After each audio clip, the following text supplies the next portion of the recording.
welcome to today's Women in Football webinar. My name is Tom Corbett from Barclays, and it's an honour for me to open and introduce today's session. And I'll be quick so we can get into the detail of the panel. Today's really about celebrating the success of women in football, which I know everyone who's joined today is a major part of. It's an organisation that continues to do so much to support the football community. We've been a very proud partner of that for many years now. And to be able to hear some of the stories that you're going to hear today of people who've gone on, spurred by WIF, to do great things within the industry, it makes us very proud and is really important for where football is today. I also want to just spend a couple of minutes paying particular thanks to Women in Football and the people that make up that organisation. I'm sure many of them have touched you as you've gone through the programme or engaged with WIF. As an organisation, from our perspective, they work tirelessly to support women in and around and across football. And I think their dedication and their commitment doesn't go unnoticed. So I wanted to open this session by paying a particular thanks to them for all that they do. And then I wanted to hand over to Faye, who's going to be the host for today. Faye really needs no introduction, but I've been asked to give a very quick one. As you'll know, Faye is a freelance broadcaster and a well-known voiceover, hosting TalkSport's Game Day show and the Women's Football Weekly show on TalkSport 2. She presents podcasts, including the Guardian Football Weekly and the Totally Football League show, is a reporter for Soccer Saturday on Sky Sports. There's so much, I'm having to read it from my screen, so sorry I'm not looking at you. She's currently studying a football industry's MBA at the University of Liverpool, having been awarded, most importantly, a scholarship through Women in Football. She's a graduate of the Women in Football Leadership Programme and can currently be found mostly at the England training camp. So I'm sure we'll hear some exciting tidbits about that today, where she's a behind-the-scenes reporter. So Faye, perfectly placed to be hosting today's webinar. Faye, thanks very much, and over to you. Thank you very much, Tom, and thanks so much again to Barclays for all their invaluable support. I know that many of us wouldn't be here without that support, so it's very much appreciated. I thought I was going to be coming to you live from St George's Park, actually, but we've been given an impromptu day off by the England camp, which is quite nice. So instead, I come to you live from my kitchen. Not quite so glamorous, I'm afraid. Listen, all of these latest webinars that we've been having here at Women in Football just celebrate some of the fantastic women that have taken part in the Women in Football Leadership Programme. And we're all so grateful to all you members for all of your support, and the feedback that we've been receiving regarding these webinars has been really positive and encouraging. So thank you for that. And we're so glad that you've been enjoying it. We obviously set these up, in response to the COVID-19 crisis, which left many people just sat at home on their own, not really knowing what was going to happen next. And there've been a real support for many people. And we hope that we continue to inspire and inform you with what's out there. We are going to carry on with the series as well for the foreseeable future. So if there's anything that you want us to talk about, you can email us on events@womeninfootball.co.uk if you have any topic in particular that you want to know a little bit more about. So thanks so much for joining us today. We're delighted to have you here. It should be a really engaging and fun conversation. We've got some fantastic women on the panel to introduce you to, loads of stories about what the leadership course has done for them. And yeah, feel free to introduce yourselves on the chat as always. Say who you are, what you do, or where you're from. Don't forget, as always, if you are using the chat facility, make sure you keep it positive, respectful and polite, which I know that all of you would do anyway. And if you've got any burning questions, please let us know, pop them into the chat facility, and I'll try and get to as many as possible as we go through the session. Just to let you know, we are recording the webinar and it is going to be posted on our YouTube channel after the event. So if you have to disappear for any reason, that's fine. You can catch up and watch it back again. I know how busy everybody is. Right, so our panel, most importantly. First of all, I'm very pleased to introduce you to Karen Dobres, who's co-director of Lewes FC Women and Men. Karen, how are you doing? Very well, thank you, Faye. I'm doing very well, thank you very much. Would you like me to introduce myself? I would. I'd love you to tell. I mean, you do such an amazing job. I would love you to tell any panelists who've not met you before exactly what you do and why you decided to take part in the leadership course with WIF.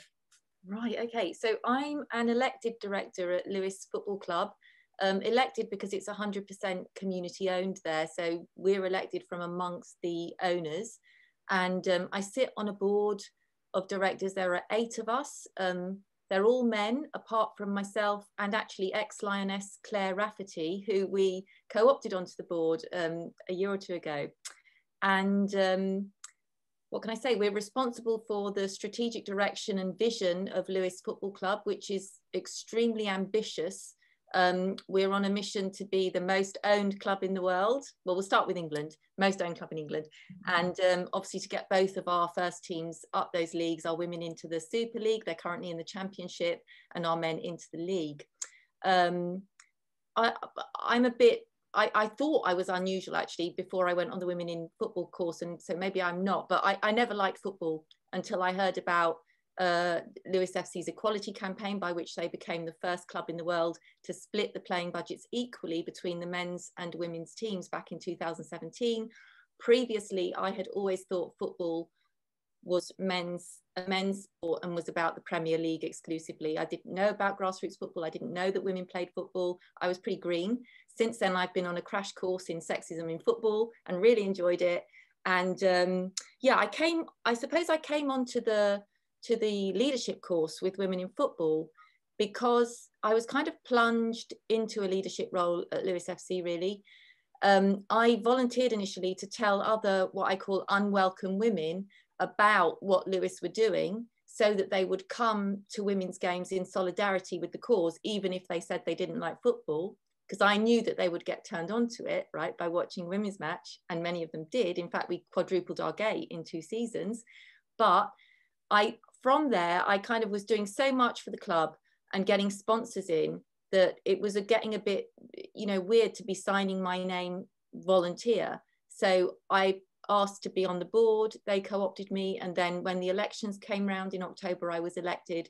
But although I felt I had confidence really amongst women, I always feel that when I'm talking with lots of men, and there are lots of men in football, that I lacked confidence, especially to be a leader. So I thought that going on the leadership course might, give me formal instruction on what it is to be a leader, because I'd never sort of, I felt that if I had a badge or a certificate saying you've been on a course, that I would then be a leader. So that's why I went on that course. So thank you for having me here. Brilliant stuff, Karen. And actually, I think many of us could probably understand that as well, because in terms of, we'll talk about what we all got out of the course very soon. But, I certainly got, and you wouldn't believe it, bearing in mind my job, and, I work in the media, but confidence was a huge thing for me. And that's what the leadership course gave me. Kerry Downs, Managing Director of West Ham United Foundation, doing some wonderful work. Tell us all what you do, Kerry. Oh, thank you. So like you said, I'm Managing Director at West Ham. I'm also Head of Community, so I've got some responsibility for some of our delivery programmes, so looking at community sport, youth work and health. So we're working across East London and Essex, but my day-to-day role is pretty much sort of managing the foundation and dealing with sort of like the other heads of department and supporting them.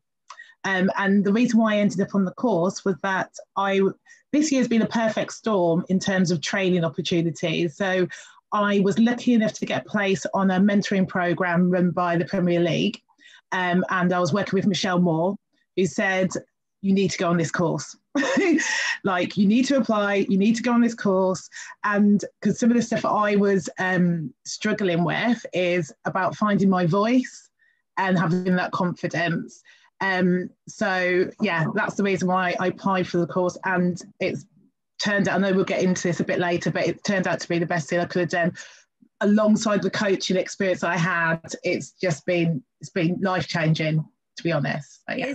It is a life-changing course, and the thing is, the network of WIFs, anyone who's done the leadership course, I know that I've got friends on the call now who I've been saying, right, sign up as soon as you can, please, because it does just give you a real boost, and being surrounded by women who empower you and make you feel like you're not the only person there is really, really powerful. Danielle Gibson, Strategic Transformation and Finance at Liverpool FC Women. How are you doing? Hi Faye. Yeah, so a bit more about me. I've actually worked for Liverpool Football Club for the last 8.5 years, which I actually can't believe because it seems to have flown by. But I actually started in the finance team as I'm a chartered accountant there. So been focusing on like the budgets and the forecasts for the entire men's side of the club, which I've obviously been doing for a number of years, seeing as I've been there as long as I have. However, last year I probably started to consider my future career options a bit more. And as you've just mentioned, Faye, I'm actually on a secondment to our women's section now, halfway through. So I'm really enjoying that. And so that's actually happened since I've been on the leadership course. And the reason I wanted to go in at the first place is I actually attended one of the panel events in Manchester, and it was just really inspiring speaking to some of the delegates who were there that day, and they were actually on the leadership course that week. So it just sounded great. And so as soon as the next one came out, which unfortunately was, online, so not in person, but signed up straight away. Don't worry about the online stuff. It's not quite the same experience of doing it in person, but what it does mean is that when you finally get to an in-person WIF event, you'll find you've got loads of friends there already that you've already met. So online makes no difference in that way. Sarah Solémalé, hello. Nice to see you. Senior Manager at FIFA. What does that entail? Good afternoon, Faye, and hello, everybody. So yes, I'm Sarah Solémalé, and I'm actually French. I was born and raised in Paris, so pardon my accent. My accent with your surname was worse, believe me. Okay.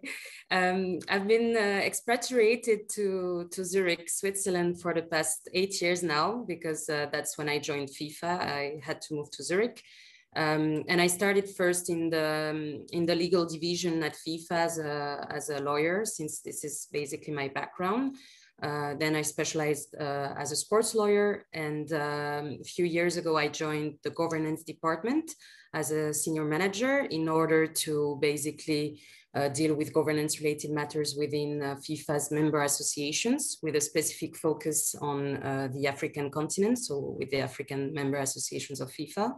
And concretely, my job is basically consists in peacekeeping, like the UN, and helping as well FIFA member associations in the implementation of good governance principles and best practices for the betterment of their governance structure.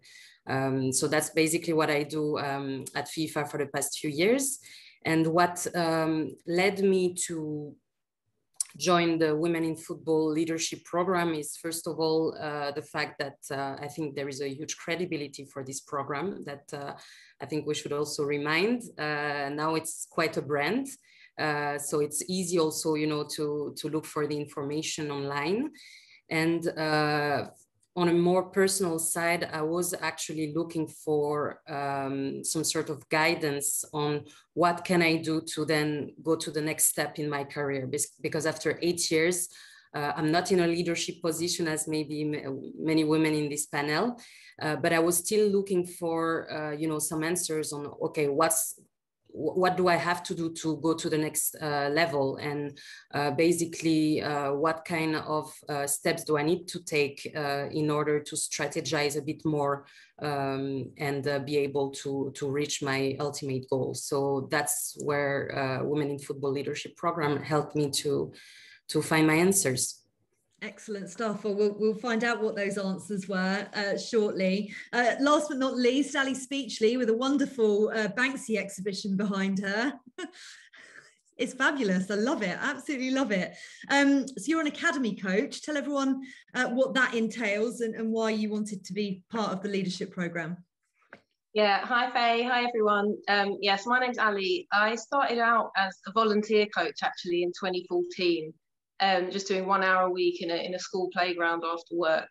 And now I coach 11-year-old girls in what is arguably the best girls academy in the country, I'd say, maybe even in the world. And I also coach I coach teenage girls from deprived backgrounds for Goals for Girls, which is a wonderful organisation. Please check it out. And I coach women aged between 18 and into their 40s at an organisation called Gold Diggers, which is for women and non-binary people. And then finally, I am director of women and girls football for a community-owned football club, which is Camden and Islington United. So I've got a few different roles, and one of the reasons I wanted to do the leadership course was because during lockdown last year, I'd kind of acquired those roles, and so I'd started to step outside of my comfort zone by actually taking them on.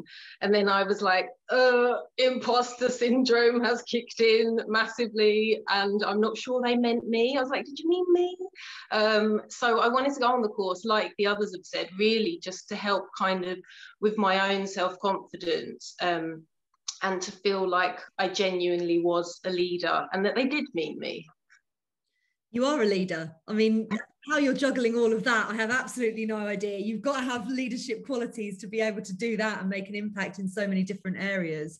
Brilliant to have you with us as well, Ali. I'm going to start with Danielle, actually, because, and you know, Karen as well, because neither of you had football backgrounds. Danielle, you said you were a chartered accountant, but you'd worked at Liverpool for 8.5 years now. In terms of what the leadership course did to you, why is a program like that so important, particularly when you're trying to get into the football industry or perhaps make your way in it? So actually, Faye, I do actually have quite a different kind of football background. Is I actually was a female player I should have known that. Sorry. For LFC ladies. So I actually got my inroads into my career effectively by playing football for the ladies team back in 2012 now. But from the leadership course perspective, again, I was looking for a next step in my career and where that next level was going to come from. And being on the leadership course just from day one, it just opened my eyes, especially speaking to all the delegates on there about the different roles in football as well. So part of my strategic transformation role at the women's is, you know, pushing the club forward, growth over the next few years. So all the leadership skills that, you know, were drawn out on the agenda fitted in perfectly with moving across, especially to a new section of the club and speaking with different people, you know, not necessarily being a manager, but using the leadership skills where I can. So that's interesting you say that, because actually some of the skills that you learn on the course, Karen, are, you know, a lot of networking. And if you come from a background that isn't football related, Ali talked about imposter syndrome there. Did you feel that? And did you feel that you were welcomed into the WIF family very much and told it doesn't matter, you can still do amazing things in this industry?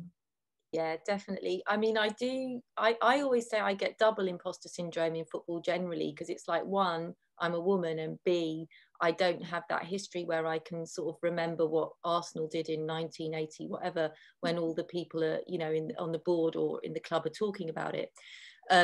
But I think, you know, as a woman, I can sometimes feel quite lonely on the board in football. And coming to the Women in Football leadership course, I kind of felt a sense of relief at just seeing all these women and having that shared karma with them. We're in the same industry, and we've also shared that the experience of being a woman in the world, which, you know, because you know, on the course I went on with Women in Football, it was actually much more emotional than I thought it would be. Like, so there are a lot of women sharing their emotions, and I think I'd kind of stopped doing that a bit inadvertently on the board because there were a lot of men around, and I realized that here was a place that I could actually even talk about my menopause if I wanted to, you know, without feeling that no one was going to get it or awkward.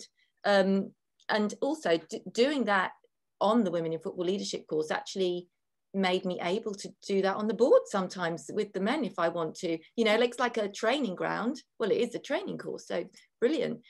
So yeah, I think that the program is very important, because I generally, you know, my general thought, if we're talking about genders and sort of stereotyping and conditioning, is that girls and women will always tell you that their self-esteem is lower, and men and boys will usually be a bit more assertive.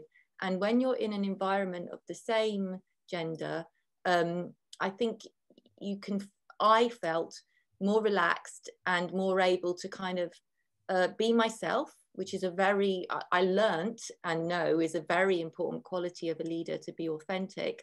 And it's much easier to be authentic and be yourself when there aren't extra obstacles of awkwardness to overcome. So I think for these programs are very important if you want to be able to relax into being yourself and learn how to tell your story and speak publicly, and have that supportive environment that inures you a bit to any embarrassment that you might otherwise feel. That's a really important point. And actually, I watched everybody on the panel nodding along to that. I think we've all taken the same kind of things from it. You know, I kind of walked into the program thinking perhaps I'd actually, learn leadership skills, which I did, but actually I learned so much from the delegates that I was with, and just sharing stories with them and hearing, issues that they'd had, or being, giving them an issue that I was going through currently, and then having a load of people listen to me and give me advice on it. I was like, wow, because you tend to put on a bit of a tough exterior when you work in football sometimes to protect yourself a little bit, and actually authentic is exactly the word. If you're more yourself, then you're going to be better at your job no matter what you do. Ali, you were nodding along there. The imposter syndrome side of it is quite important, and it's brought up a lot on the leadership course that women do suffer from that more than men do. And when you have a bunch of supportive women all around you kind of saying, but this is my perception of you actually, and that's not what you think about yourself, actually that's an incredible support and helps you come out of your shell a little bit more. Yeah, definitely. And I think what Karen was describing was, standing in her truth, basically, like being herself, but feeling comfortable to do that. And I think one of the really important parts of the course for me is like never underestimate the importance of creating a safe space. And Women in Football absolutely does that. It creates a safe space for other women to kind of express themselves authentically, as Karen said. And I think if we can feel comfortable, the minute any of us start to feel more comfortable, that's when we naturally feel more confident, and all those outcomes that we're trying to achieve just naturally start to come through. But I think also for me, one of the most enjoyable parts of it was finding a new network and kind of creating more relationships with women who did all of these amazing roles. I also did it online last year in lockdown, and I actually think it had certain advantages to it in that no one was kind of restricted by travel or anything. So we had women, all these amazing women, pretty much from all over the world, joining on our leadership course, and it was just so powerful to hear each of them tell their stories. Yeah, and the stories are important, Sarah, aren't they? Because I think sometimes you can be a bit, well, certainly in my broadcasting bubble, you can be a little bit ignorant about other things that are going on around you in the football industry. And, we've got an array of jobs here just on this panel now, and I'm sure there's an array of jobs with the participants who are with us now as well. Because there's so many jobs within football, and actually opening your eyes and finding out what other people do and saying, oh, do you know what, I could probably help you with that. Do you need, or I've got a contact for you for this. The networking part shouldn't be underestimated, Sarah. No, definitely. I think it's a side of the program that I had underestimated. I actually kept in touch with a lot of ladies of the session I took part in, and we actually have a WhatsApp group, and they just actually texted in it. So there are still a few ones following what each others are doing. But it's great. I think it's really an opportunity to develop a network and also find the support that sometimes you might not find in your organization or institution because it's so work related, you know, and you might find it outside, you know, still in the sport industry, in the football industry, but outside your organization. And that's what I found on my end. How did you find that, Kerry? Because particularly with community work, you know, as Ali does as well, you tend to be almost the forgotten part of a football club because people tend to be focused on what's going on in the pitch and the politics that's going on around that. And the foundation and the amazing work that you do at West Ham goes unnoticed. So what did the course do to help you with that? I think a lot of it stems through probably like finding your voice and the confidence side of it, because I think without that you can't sort of spread the word about the great stuff that you're doing. And for me, that's definitely the biggest thing that I got out of the course. In terms of, me and Karen were actually on the same course, so we had the emotional week. We had the emotional week with level 1 and 2, and then we moved on to 3 and 4. But I think all of that really sort of, I don't know, sort of regrounds you, and having that shared experience with all these other people. And like I say, finding your voice, and then that empowering you to, I don't know, do the work that you're there to do. And I think it was quite interesting when you were talking about, in terms of the confidence of mental women. I had the same conversation with a member of staff this morning about, you know, a woman would look at, and we talked about this on the course, you look at a job description and you think, oh, 50%, oh, I can't do that job. A bloke will look at it, the same job description, I can do 50%, I can smash that, I'll apply. And I really found that since the course, I've got this, and I think it was, like I said at the beginning, like a perfect storm in terms of training, that with the mentoring that I had, and some of the opportunities, some of the women's networks and other sort of contacts through this, I just feel better. I feel more confident, I've found my voice. It's a journey, it's not finished. And as people are just using the word authentic, that's been one of my key words at work at the moment. They're probably bored of me saying it, but it is literally in terms of showing up, being myself, encouraging other staff to be themselves. That just makes sure that we deliver the best programs to meet those needs in the community. Yeah, it's been, like I say, I think it's been life-changing for me. I love that. I love that it's done that. You mentioned a mentor there as well. Tell us a little bit more about that, because I know there's many people who are looking for mentors, or, you know, have had one and had really positive experiences. Yeah, so I was really lucky that through the Premier League, they had a pilot programme where we was mentored by a woman called Michelle Moore, and I've not had any sort of official mentoring before, and I found it really interesting. And her style was, it's probably not traditional, but she is so engaged. Yeah, she's so engaged with you. She's so passionate, and it's all come at the right time for me. I moved into my MD role last September from head of community, and it just all seemed to happen at the right time. And this course, I'll admit, when I saw like, oh, it's every morning for 4 days, 2 weeks in a row, I was like, how am I going to keep on my work? And I literally was like, this is the best time. You switch off, you invest in that time. With all these women who've got similar experiences, new experiences, you can learn from them. Then I had that mentoring as well.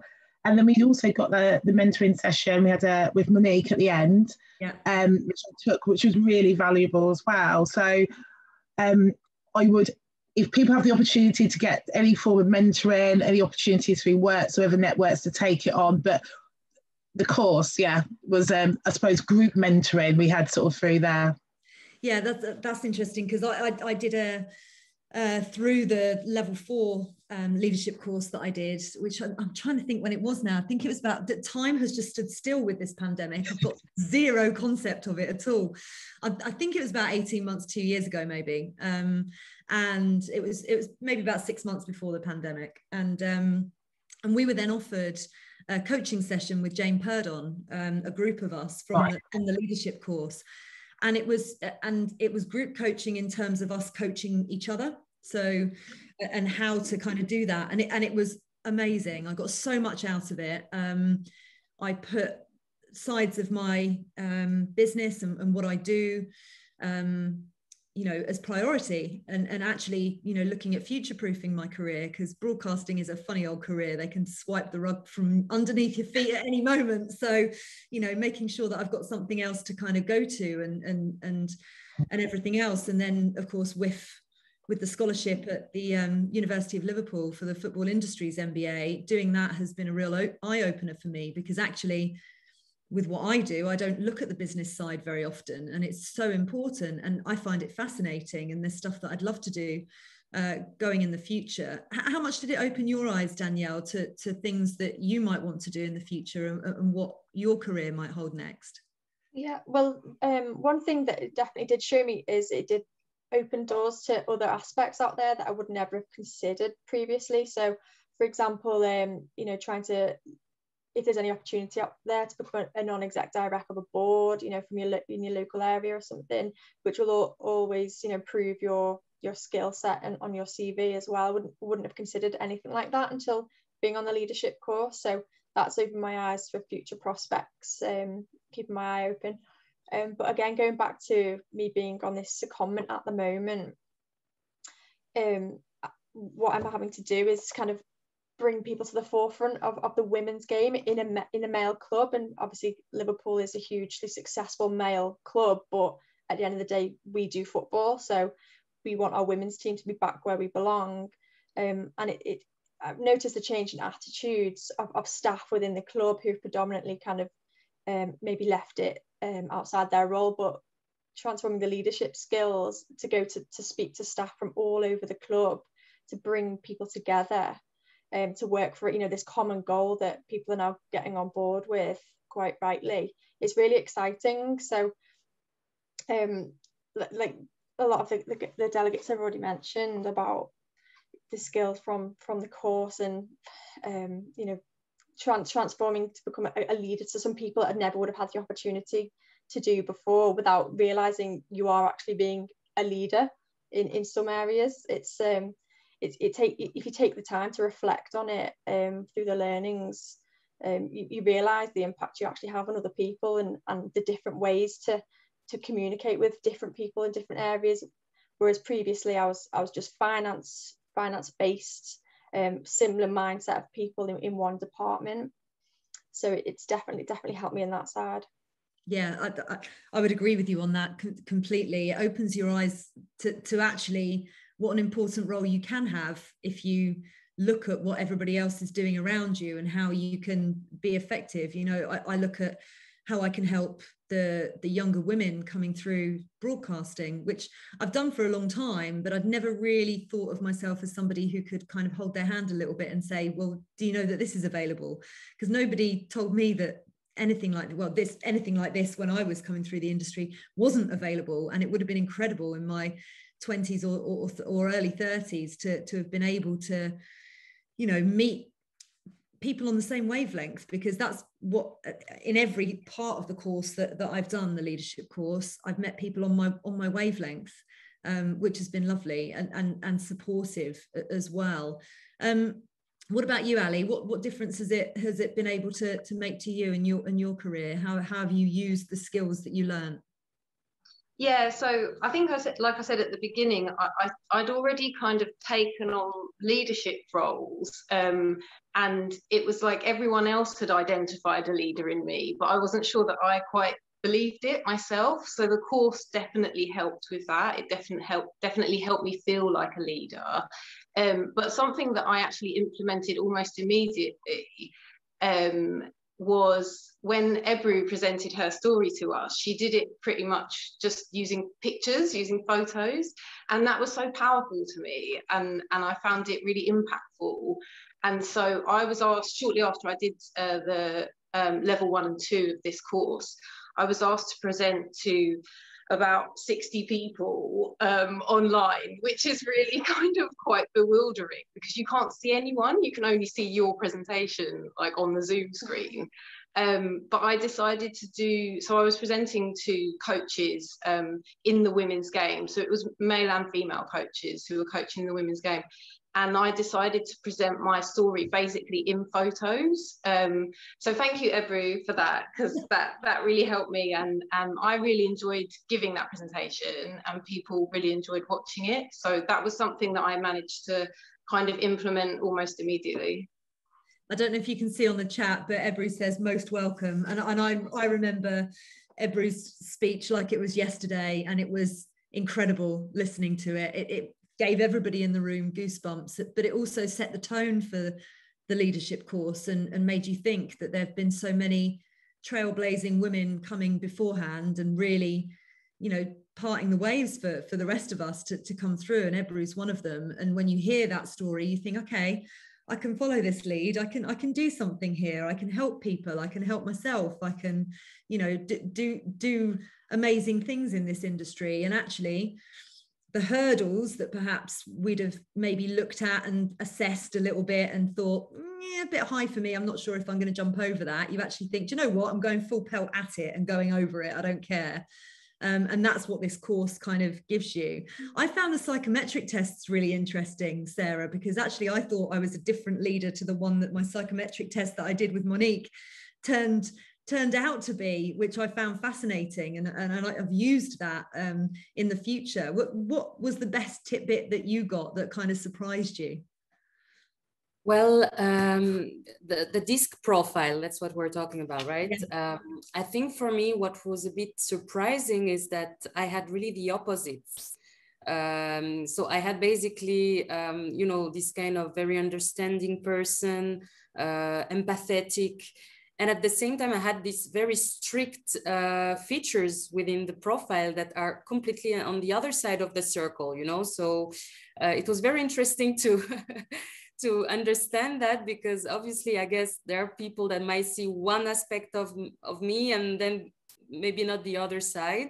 So now obviously what is the work that I believe I should do is, you know, kind of reduce a bit the gap and bring myself a bit more centrally to the disc, and not be so extreme in the features that were defined by this assessment. But it was very eye-opener, I must say.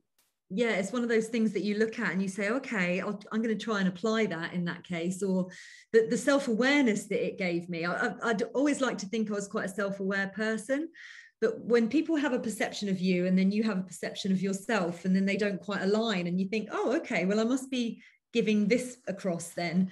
And then now when I talk to people, I'm much more aware of it, and it's really helped me, again, presenting to people and being confident. I always thought, you know, I would go, my mum always gave this example. So I presented Luton Town's awards ceremony. I'm a big Luton Town fan, for anybody who doesn't know. And I've presented their awards ceremony and an end of season sponsors dinner for a few years now.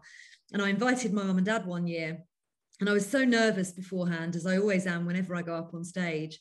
And my mum said I literally just switched from this tense, insular person going, must remember what I'm doing, to just almost, and the only way I can describe it is by having almost an out-of-body experience whenever I get up on stage. And my mum just said, you just turned into a completely different person. And I remembered that, and then I took that into the course.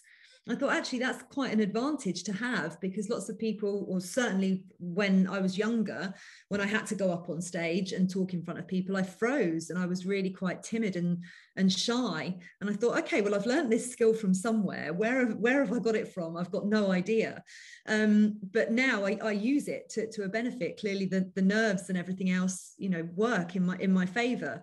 But it means that I'm able to help somebody else with that as well, who might not be confident going up on stage. And I also think that certainly there were some shyer cohorts in my leadership group who didn't really like to have to stand up and talk in front of people, and just like to be behind the scenes and get on with their work. And there was a real cross section, and I think everybody helped each other with that and brought people out of their shells. Did you find that at all, Kerry, with the people? You said you were on the same course as Karen. Did you feel as if there was a real mix of people and you could all kind of help each other with different aspects? Yeah, definitely. It felt like the perfect group, just constantly thinking our group was perfect, but it was a good combination of different people in different roles, and like you say, in terms of confidence level or experience as well, I don't know, public speaking, where probably I'm one of the people who, even though my role, I have to speak up. I'm, you know, a managing director. People look, but I would prefer not to say anything. I don't want to get involved in that sense. And that's part of the stuff that I have to work on, where I have to like, find your voice, say it now. So there was a real good combination of people, and we did work well together in terms of supporting each other, in terms of, I suppose, giving each other the space to be able to, I suppose, be yourself. And there was nothing about the course that made you feel, if you didn't speak up or you didn't feed back or you didn't speak as long as someone else, that you felt like, oh, I'm not contributing as much. Or so it was a safe space. I think, I don't know if Ali's brought that up earlier on. Yeah, it just felt like a really safe space that, yeah, you could try. It was the easiest thing to do in that room, was to have a go with different skills that you wouldn't normally use. And nobody would judge you as well. And I think that's always really, really important. Karen, you are used to speaking. I've watched you speak before, and you're so eloquent and so passionate when you talk about Lewes FC in particular. And as a former model, you must find that actually that's something that you're comfortable with doing. What did you get out of the course that was something perhaps that you weren't so comfortable doing? That's a really good question. Just to say, you know, if I'm doing a public speech or anything like that, like yourself, Faye, I might look comfortable when I'm doing it and for that period of time, but I haven't slept 2 nights beforehand. I can guarantee you that, because I get anxious. But when I'm actually doing it, I think of it as a sort of performance, authentic performance, but I sort of am there to sort of deliver a message, let's say, and then I feel better, because I'm like a vehicle for something rather than all the attention's on me. It's about the message that I want to give.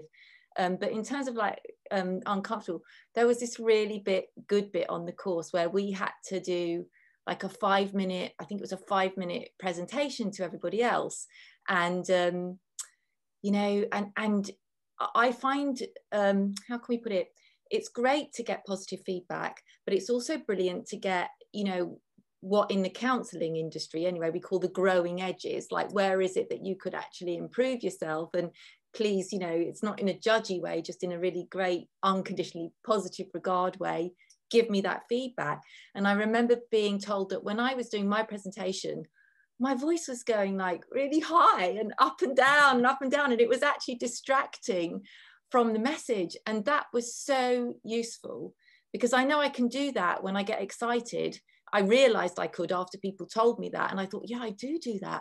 But I'd never had that feedback before, and it was so good, because I could, like, even now that I'm saying, I'm thinking, control your voice, control your voice. The awareness.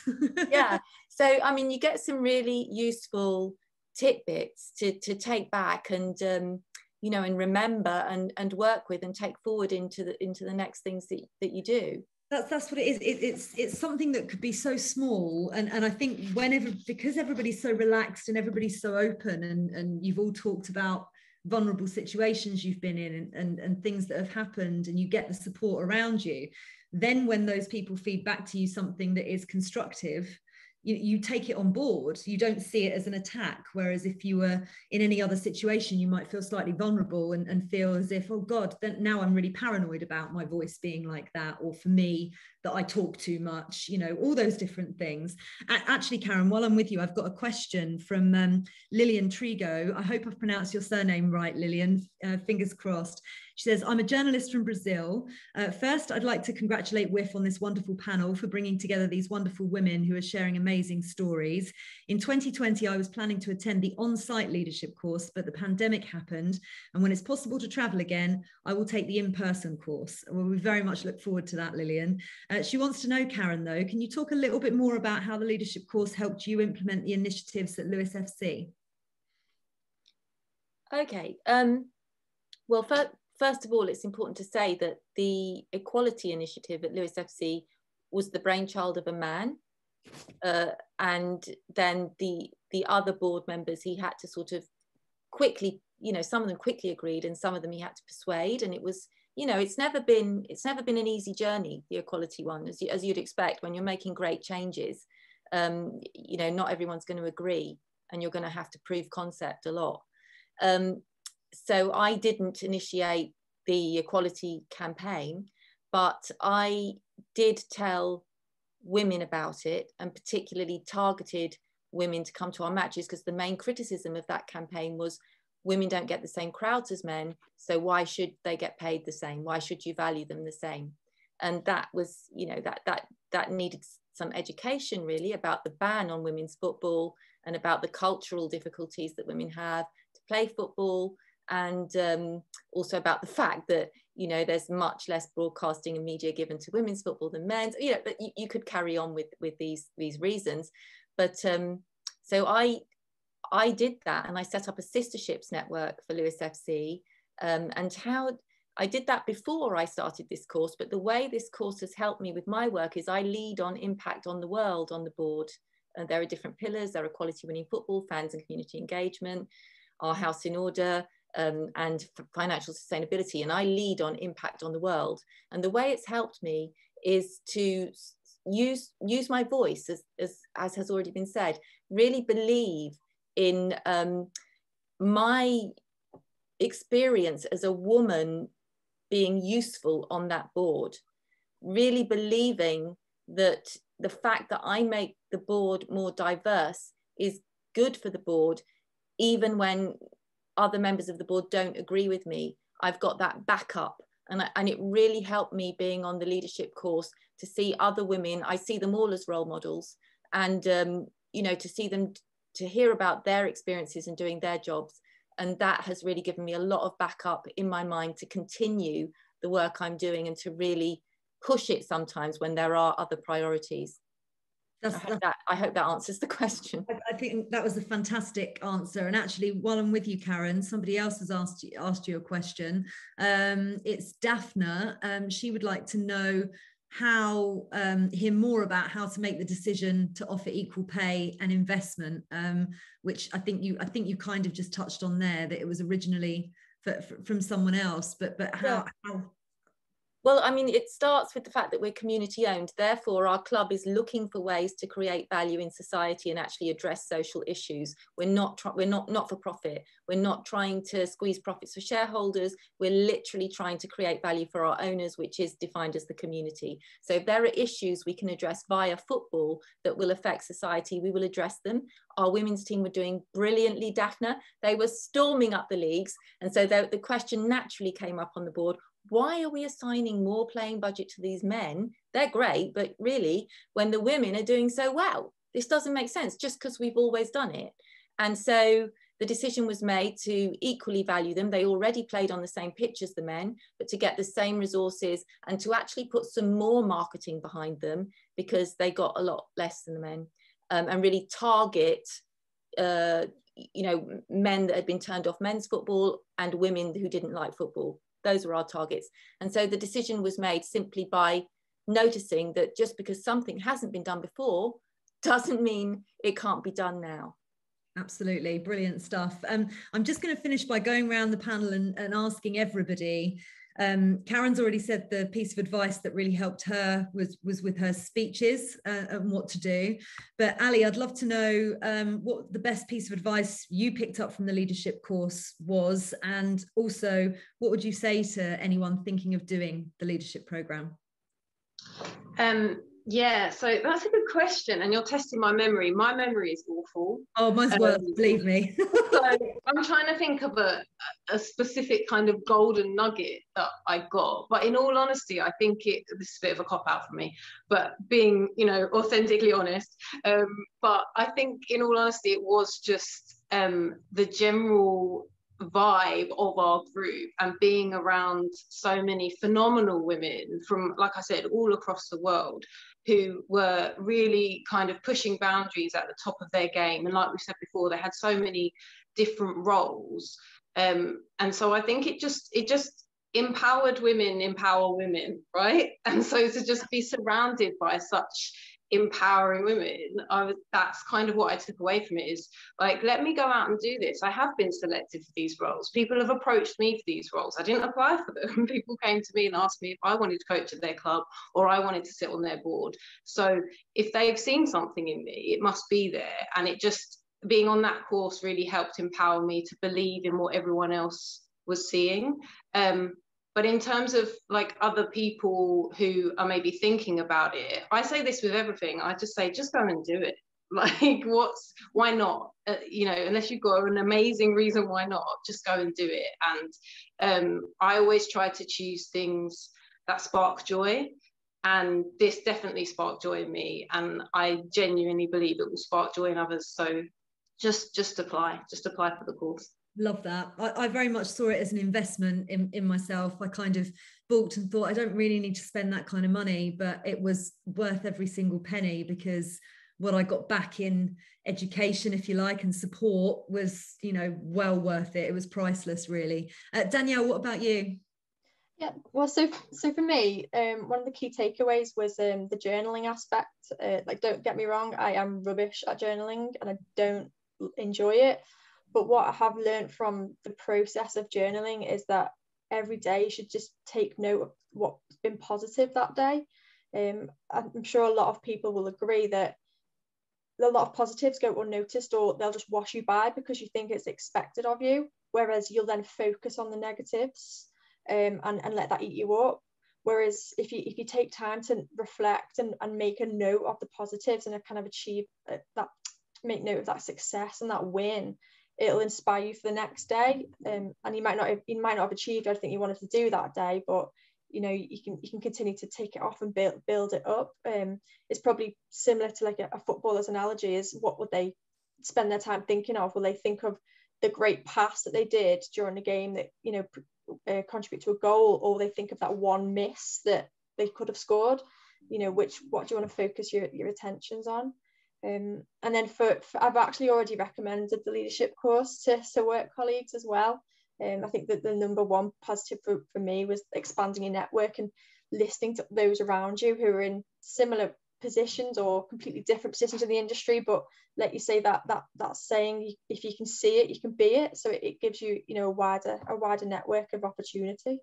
That's brilliant. I do the journaling, so I have a positivity diary and I only put positive stuff in it. Even if something negative has happened, like treading in dog poo, I'll say something along the lines of, I got to clean my shoes, which I've been needing to do for ages, just spin it around. And if ever I'm having a bad day, doubting myself, thinking, oh, do you know what, why am I doing this? I'll flick through that book and remind myself, and I'll have written a text in there that somebody sent me, or an email that I've received thanking me for something, and just tiny things, and it just makes you go, okay, no, it's fine, I'm on the right path, I'm just having a bad day, that's all. What about you, Sarah? Well, from my side, I think it gave me answers on two things. The first one was maybe taking a step back on my career as a whole, and starting to, you know, draw a vision, having a roadmap, basically strategizing. Depending on people's personality, I'm more, at least, the type to maybe go heads down and, you know, do what I have to do, and maybe a bit more as well, but not understanding what's the bigger picture, and not understanding what's the direction you want to take in the next couple of months or years can be really damaging. So that's what I understood from my part.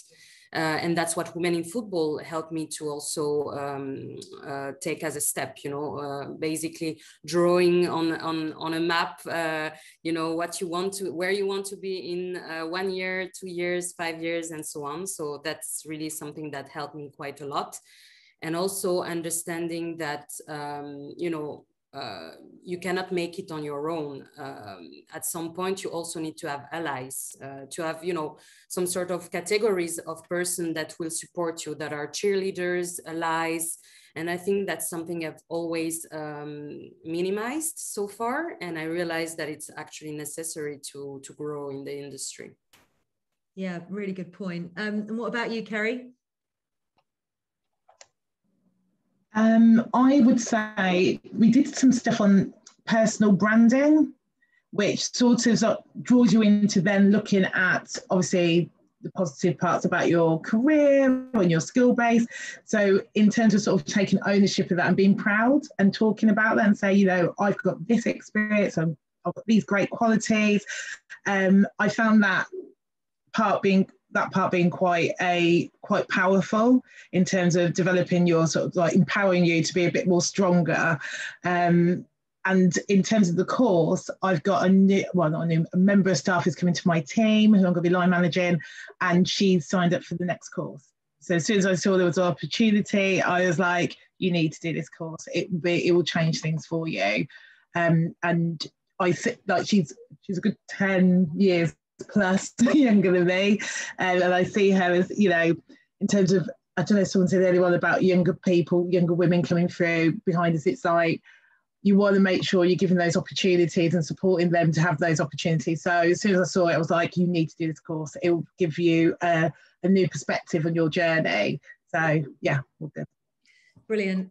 So I think we've all learned amazing stuff. I'll just wrap up with what I learned. I'm not a very good negotiator. I love my job. I'm so chuffed to do the job that I do that don't tell my bosses. I'd probably just do it for free if I had enough money in the bank, which means that actually I was useless at negotiating.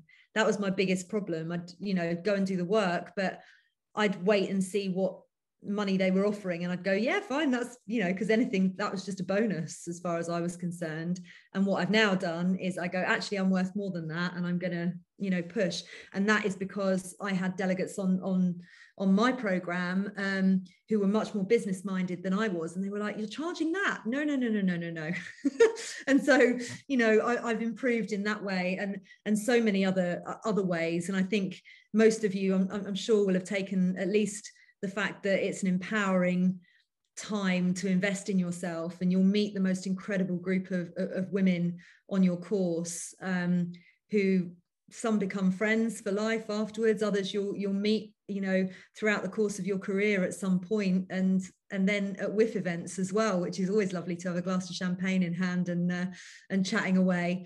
So I hope that that's inspired you in some way, but I'm going to hand back to Ebru to wrap up as well. So thank you for having us. Well, thank you, Faye, and Ali and Sarah and Karen and Danielle and Kerry and Tom for opening up the discussion. I was listening like a proud big sister or a mother. It is so pleasing to see how much people have benefited from it. And this is exactly what I had in mind when I designed this course back in 2015. I had severe problems personally, you know, at work and also in personal life. And I decided, no, I'm not just gonna, you know, stay at the bottom of the Kübler-Ross curve. I'm gonna come back out, and I need to help other people do the same. No two courses have been the same. For women in football, we've run now over 20 courses, some online, some in person.